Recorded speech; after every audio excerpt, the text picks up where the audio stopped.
Several experts in international relations and political science have endorsed the recent agreement between Cambodian and Chinese leaders to align the kingdom's Pentagonal Strategy with China's Belt and Road Initiative, BRI.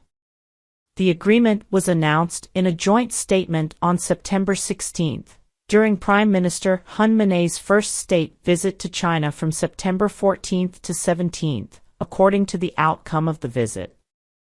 Jean-François Tain, minister delegate attached to the Prime Minister in charge of foreign affairs and international cooperation, told reporters upon his return to Phnom Penh on September 17 that international relations in the present time differ from those of the Cold War era.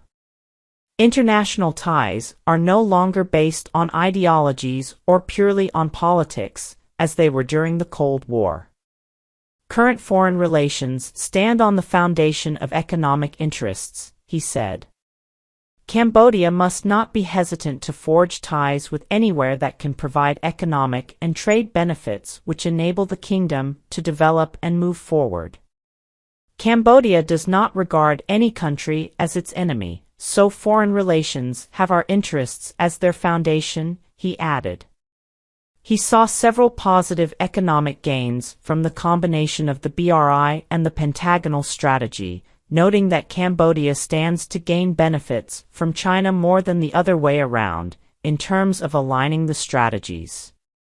Tain explained that the Prime Minister's visit had three major areas of focus: political, diplomatic, and economic, but was also a celebration of the 65th anniversary of diplomatic relations between Cambodia and China.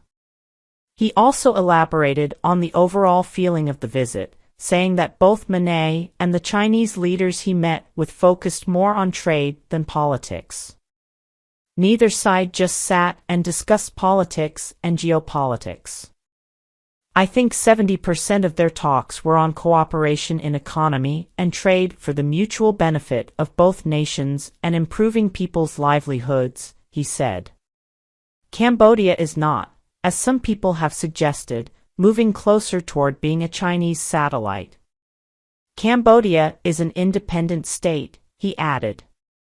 He said China is the kingdom's top foreign development aid provider, followed by Japan and all countries in EU combined, which measured second and third respectively.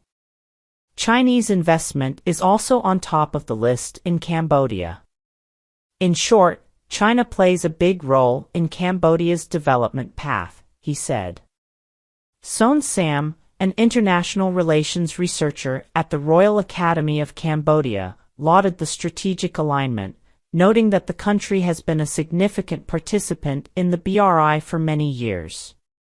The new policy by the Prime Minister, combined with the pre-existing BRI, will drive development, he said. He cautioned, however, that the implementation should be gradual and careful. Sam added that both programs aim to secure loans to develop infrastructure and meet the country's national economic goals.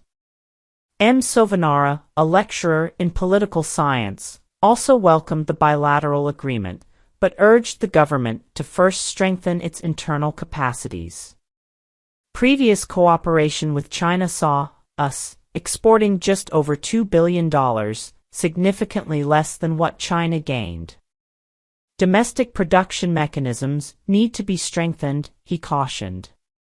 He suggested that the nation maintain a neutral stance in its relations with the EU and US to sidestep diplomatic and trade pressure. I believe Cambodia can adapt its Pentagonal Strategy to synergize with the BRI for economic growth, said Sovanara. The Pentagonal Strategy, unveiled by Mane when taking office in August, serves as the administration's political program for 2023 to 28. It focuses on human capital development, economic diversification, increased competitiveness, private sector and employment growth, sustainability, and digital development. The BRI, initiated by Chinese President Xi Jinping in 2013, aims to connect China with Europe and other countries through infrastructure development in transport, energy, trade, and communications sectors.